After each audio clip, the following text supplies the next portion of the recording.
Itu adalah salah satu program pemerintah yang awal untuk di pertama kali dikatakan bahwa kita melihat bahwa ada agroforestry, artinya kehutanan pertanian, bahwa kawasan yang boleh dimanfaatkan itu hutan lindung dan hutan produksi dengan skema tadi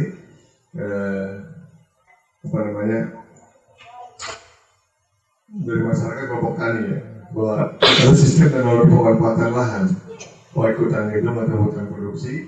Kalau ini ada, kemudian kalau nggak salah ada lagi yang di kawasan yang memang peruntukannya untuk izin pemanfaatan. Nah, kalau di B8 itu ada nanti hutan lindung dan hutan produksi. Ya, tentu bisa kita manfaat, bisa kita dapatkan izin. Kemudian dengan tanaman kayu yang tentu ya berumur panjang. Yang pasti tidak kita harapkan itu tidak boleh ditebang, tapi kita juga menambah tanaman itu didayakan secara sengaja dalam satu unit pengolahan lahan dengan tanaman pertanian atau ternak pengaturan ruang dan waktu tertentu. Peristiwa produksi terdapat interaksi antar komponen dan secara ekonomi, ekologis dan ekonomi. Kita harapkan itu pun dari adanya KPH di mana di bawah dijagakan itu mendapat izin, kemudian bisa kita manfaatkan untuk menambah tingkat ekonomis. Yang kita harapkan juga tentu ekologis akan kita jaga, karena kelompok mau tidak mau bahwa lahan itu adalah lahan kita untuk dimanfaatkan dengan misalkan nilai ekonomi. Kita itu sebagai pengetahuan ada beberapa sertifikasi sistem agroforestry penghasilan Indonesia ya. Agro silviculture, bahwa kombinasi tanaman keras dengan tanaman budidaya pertanian. Di sini yang bisa tanam apa? Lada ya, yang paling besar dari rumah bapak sini lada ya. Terus selain itu sawit, kelapa sawit. Di lahan pertanian. Pertanian. Apa itu selain lada? Macam-macam sih sayuran semua sayuran udah berjualan. Lada, kopi gitu. Kecuali tomat, wortel, sawi dan sebagainya ada juga. Ada. Artinya itu kan bisa lahan yang bisa dimanfaatkan di bawah TKK. Dan menghasil pastor yang menghasil dengan menghasilkan karena menghasil ternak. Nah, kemudian bisa rumput gajah, rumput yang bisa menghasilkan ternak. Menghasil kompresi ya, kombinasi tanaman keras dengan budidaya perikanan. Di sini tambak ada juga di bawah. Tambak ikan ada. Ikan apa aja biasanya pakai itu? Lele, sama nila. Ada sini kelompoknya yang ada juga. Perikanan, nggak ada. Nah, iya. Mungkin karena ini pantai ya, memang kita dorongnya Banten. Di pantai selatan di Cirebon, kampung saya juga paling dalam pantai itu penghasil terbesar adalah Banten. Di Cirebon itu bisa ada ikan asap, ada banyak presto, ada konsep Banten. Itu nomor cukup besar untuk diproduksikan di beberapa wilayah di Cirebon. Termasuk kalau udang biasanya ada juga udang. Udang kemudian ada udang yang berwarna berikan warna nih. Ini agriculture bahwa budidaya lebah madu. Nah, ini juga dibawakan banyak. Tahun berapa warga? Tahun 2022 dimakan juga sengaja yang di Pulut. Itu madu Pulut khusus produksi untuk madu hutan ya, bukan berbesar. Dia tidak menyengat, memang menggigit tapi menggigili, tidak bikin sakit, bengkak dan sebagainya. Itu Pulut tahun 2022 kalau nggak salah. Berusaha buat kesini. Itu ada terkait dengan Pulut. Kemudian dengan dulu Busati masih dan start. Kemudian sedekatnya berkoordinasi keras dengan budidaya bola sutra. Ini mungkin agak sulit ya. Bola sutra biasa di daerah tinggian. Ada daun-daun tertentu yang memang lihat tanamannya tidak penghasil mungkin lebih panjang dan cocok untuk bola sutra. Itu di beberapa tempat yang cukup tinggi dengan atas ketinggian 500 meter. Ya. Kita coba belajar praktek agroforestry pada petani untuk masalah di Indonesia. Kalau di bawah tekanan yang kita mendapatkan yang apabila dapat izin. Kalau ini ada berapa kelompok tadi? 4 semua dapat izin untuk memanfaatkan kawasan hutan lindung sama hutan bersih. Ya? 4 tadi dapat? Gimana?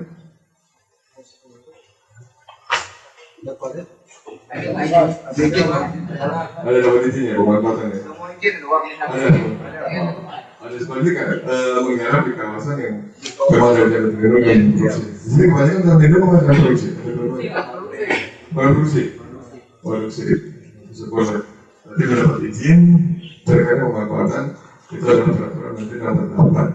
Jadi kelompok tani, koperasi dan usaha lainnya mendapatkan perizinan terkait pemanfaatan kawasan yang bisa memanfaatkan lahan yang sudah digunakan tapi masih masuk kawasan hutan negara. Bapak mendapat izin untuk memanfaatkan di bawah hutan negara yang cukup panjang yang disampaikan kalau nggak salah sekitar 35 tahun ya, di KPH itu. Ya, belum mengganggu ya. Apa namanya mengganggu, menggoncang dunia. Pikiran sudah mau saya dengan ada juga. Asoknya, aromanya masih cool. Kemudian yang aja wangi-wangi membuka. Padahal itu masih wangi. Udah sering. Terus ada kalter. Di kalter lancar. Lucu, gak ada yang mau ngajar itu. Ya sudah saya siap. Saya pelajari itu hampir sebulan. Itu bagaimana suatu budaya berubah budaya pola pikir. Kalteng itu tidak suka lele. Kemudian saya mengajarkan merubah cara berpikir saja dulu. Cara berpikir dari mereka tidak suka menjadi, oh ini lele tuh, gitu. Oh ini olahan lele tuh. Oh ini begini begitu. Tapi pun demikian. Paling sulit itu adalah bukan sekedar kemauan, tapi merubah pola pikir, merubah keinginan, merubah kemauan yang kuat menjadi suatu ini saya butuhkan gitu. Nah awalnya di awal begini setelah selesai dibikin lah gitu tempe ada kerupuk, ada tempe basah, ada siomay gitu. Mari nikmati. Selama ini kita salah ya, kenapa? Lele itu suatu barang yang kotor yang mereka hidup di bawah. Kasarnya banyak kan apa namanya? Payo ya, apa sih namanya? Beraya di sana, di bawah. Mereka kan di bawah panggung. Dan itu berbagai macam trik ikan. Ada gabus dan sebagainya. Kalau yang ikan-ikan yang rawa itu sangat mahal, di atas 50. Dan itu banyak harganya. Sekilo 10.000 pun mereka nggak mau beli. 5.000 buat sampai segini mereka nggak mau. Nah, suatu saat ada orang Jawa Timur yang mereka memproduksi yang tidak mau, yang tidak mereka sukai. Mereka nggak mau itu. Kemudian mereka pelan-pelan membuat apa namanya semacam tambak kecil lele, kemudian diolah menjadi olahan. Yang pada saat mereka tidak suka dicoba aja, ini makan aja dari kerupuk dari itu. Kemudian mereka suka, kemudian mau dan enak. Ini bahannya apa? Dia tunjukkan. Ini tambak saya, lele. Baru sadar mereka. Ternyata selama ini mereka tidak suka dan benci karena dari makanan kotor, mereka ubah menjadi makanan bersih dan itu nikmat. Dan ini kalau ada olahan sampingan, identifikasi produk, suatu olahan produk yang menghasilkan produk tertentu yang bisa mereka nikmati. Orang-orangnya sama gitu. Setelah dinikmati enak. Tapi ikan-ikan yang lain tapi kan mahal. Ini ikan yang murah sekali bagi mereka bisa produksi dan menggantikan ikan-ikan mahal. Nah, salah satunya seperti itu. Tentu pengelolaan berbeda merupakan satu sistem pengelolaan yang telah lama dari masyarakat ya. Kalau biasanya di bawah tegangan pertanian kalau Saya nggak tahu kalau di sini yang kelapa sawit masih bisa dimanfaatkan di bawah kami selain kawasan ada yang apa? Coba deh. Ya, artinya tanaman kayu ya, tanaman keras, keras yang bisa digunakan, yang kalau di bawah kami bisa digunakan untuk pertanian. Kemudian beda wilayah, beda nama ya, ada manusia berbeda-beda. Karena lingkungan, biofisik, ekonomi, serta budaya masyarakat.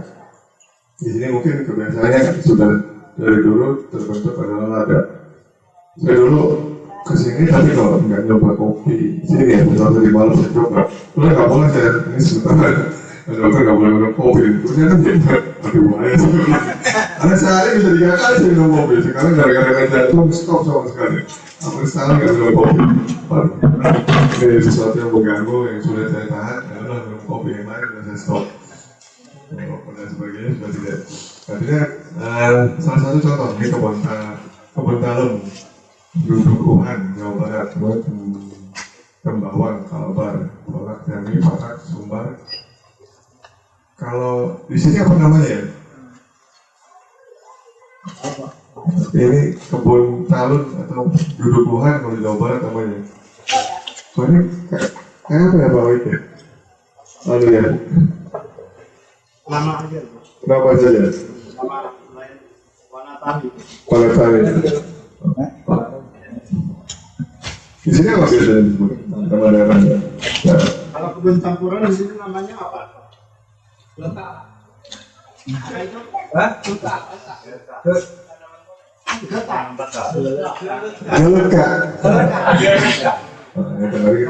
Kebun campuran warna tani. Warna tani.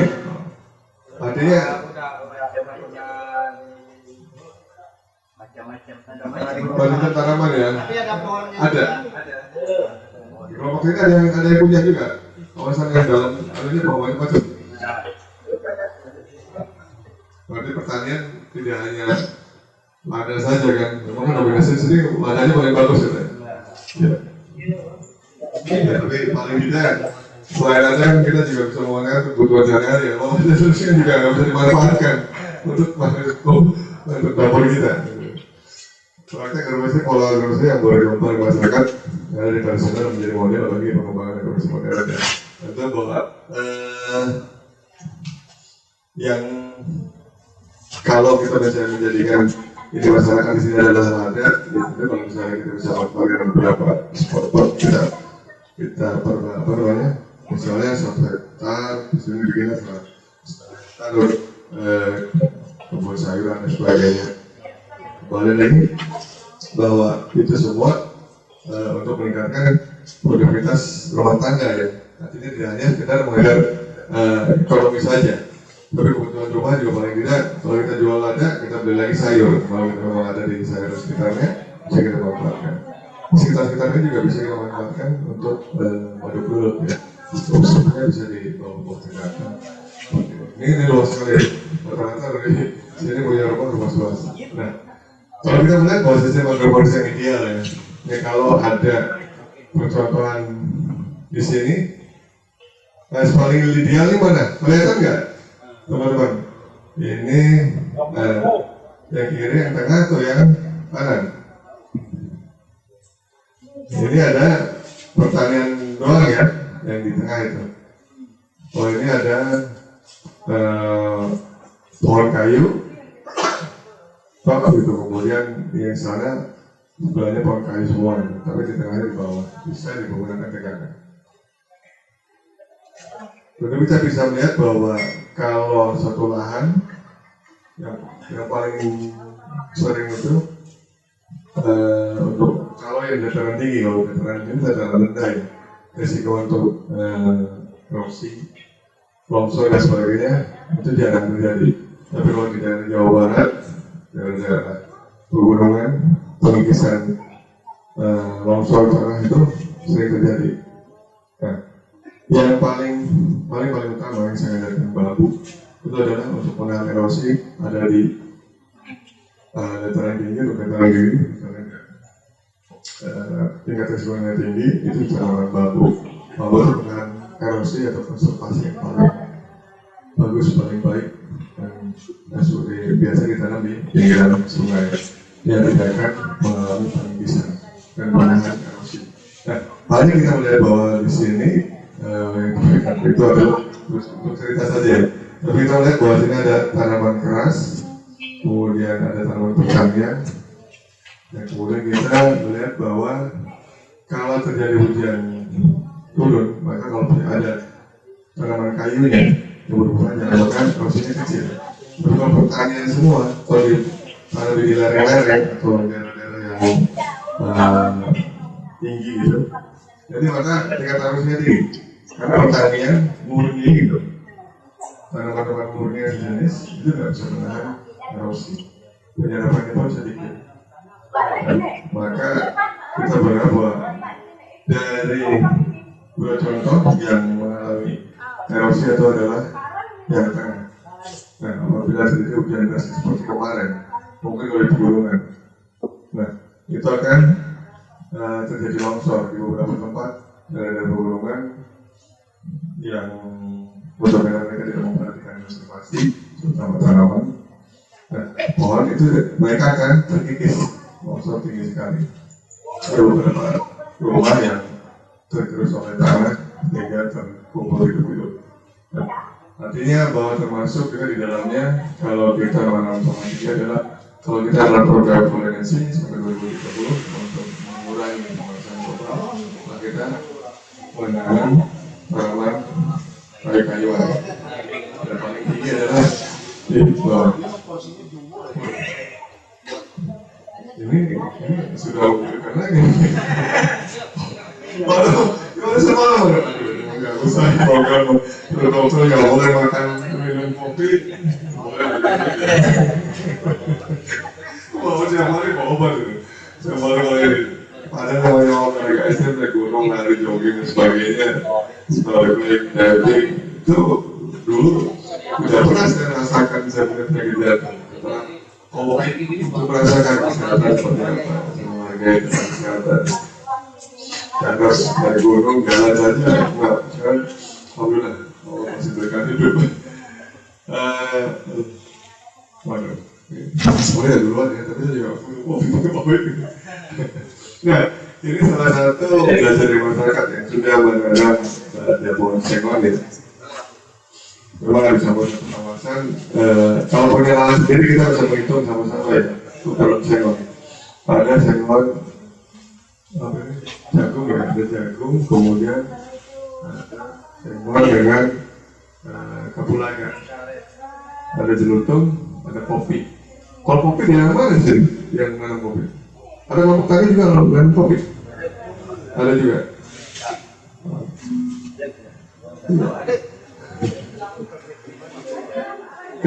Kalau dilihat rasa, saya dari Aceh sampai Papua itu sudah pernah mencoba semua kopi, jenis kopi. Nah, artinya biasanya kan kopi-kopi Lampung yang Jambi, kemudian ada Toraja, ada beberapa Kalimantan yang kopi-kopi khas Kalimantan. Ya memang ada yang ada Torabika, ada apa namanya kopi yang asam itu. Agak asam tuh, tapi bukan aja juga. Ini seperti kopi liau kalau di sini buat kopi tong. Nah, liang Bogor produksi kopi liau juga. Nah, ya. Saya belum tahu juga nih sampai mana pasarnya. Udah sampai mana? Ekspor belum? Belum. Tapi benar kalau saya bilang ini bisa 2 gelas lagi kalau kopi kemauan bisa 2 gelas. Saya jempol dulu. Oke, ini ada sengon, ada kelapa ya. Kemudian ini tanaman keras semua dua-duanya. Kemudian ada forestry dan kelompok karet, kelompok karet. Kemudian ada forestry di kompleks Jawa. Saya belum bisa menemukan, memang ada beberapa informasi bahwa kalau di kelapa sawit, kalau ditanam di agroforestry, maka akan mengalami kesulitan tumbuh. Saya ada bilang bisa Pak, tapi nggak tahu saya apakah di sini seperti itu, apakah tergantung tanahnya atau tidak. Ini saya belum bisa mengambil. Tapi yang sebenarnya ada beberapa orang yang melihat bahwa Di Kalimantan itu beberapa tempat di Kalbar di bagian tertentu sudah nggak mau lagi dengan kelapa sawit. Mereka lebih pengaruh pada kehutanan atau untuk meregenerasi tanah itu memerlukan daya tinggi, pemupukan dan lain-lain. Tapi ada juga produksi hasil perkebunan dari kelapa sawit bisa menjadikan beberapa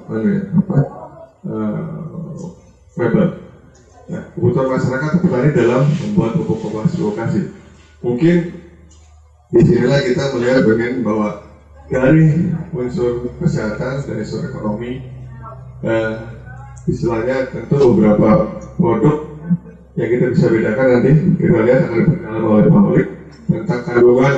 Tadi sudah bicara bahwa ada kandungan tertentu yang di dalam ada misalnya sumber bahan baku kotoran sapi, kotoran ayam, kotoran kambing, itu kandungannya berbeda.